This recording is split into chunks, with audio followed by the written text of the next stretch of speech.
جی السلام علیکم۔ وعلیکم السلام۔ ہم سب بہتان کی تعریف جانتے ہیں۔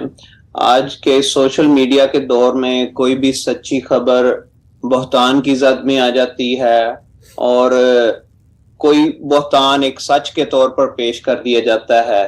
تو ان سب کو، ان خبروں کو کس طرح ہم دیکھیں مد نظر قرآن کے بہتان کی تعریف کو رکھتے ہوئے؟ جی شکریہ۔ سب سے پہلے تو سوال اپنے آپ سے کرنا چاہیے، اور وہ یہ کہ میں کسی بہتان کو آخر کیوں دیکھوں، یعنی مجھے کیا دلچسپی ہے اس کے ساتھ۔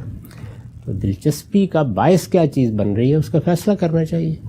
یہ ہو سکتا ہے کہ کوئی ایسا شخص زیر بحث ہے جس سے میں دین سیکھتا ہوں، یہ ہو سکتا ہے کوئی ایسا شخص زیر بحث ہے یا کوئی ایسی جماعت زیر بحث ہے جو میرے لیے سیاست کر رہی ہے۔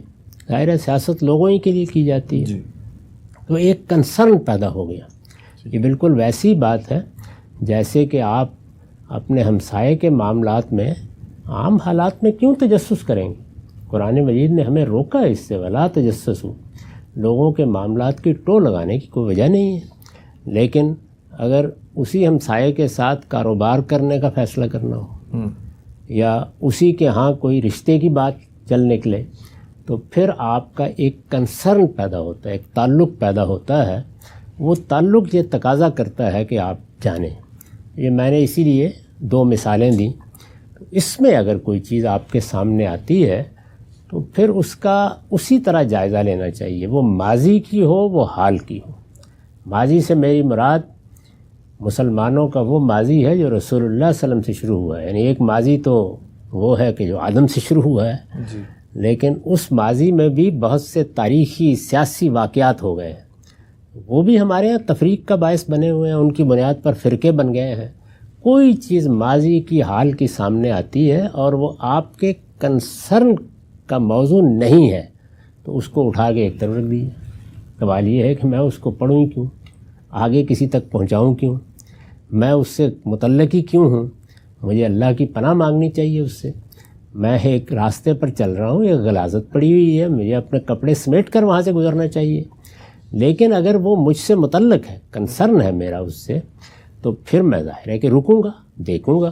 یعنی مجھے معلوم ہو کہ یہ غلاظت جس جگہ پہ بہہ رہی ہے یہ میرے گھر میں جا رہی ہے، تو پھر تو ظاہر ہے کہ مجھے اسے دیکھنا پڑے گا۔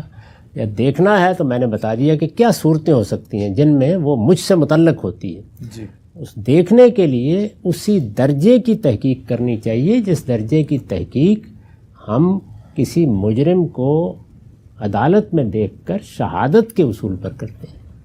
یہ کافی نہیں ہے کہ یہ میں نے سن لیا ہے، لوگ کہتے ہیں، بہت سے لوگ بیان کرتے ہیں فلاں نے یہ فرما دیا ہے، اس طرح کی چیزوں کو اٹھا کے پھینک دینا چاہیے۔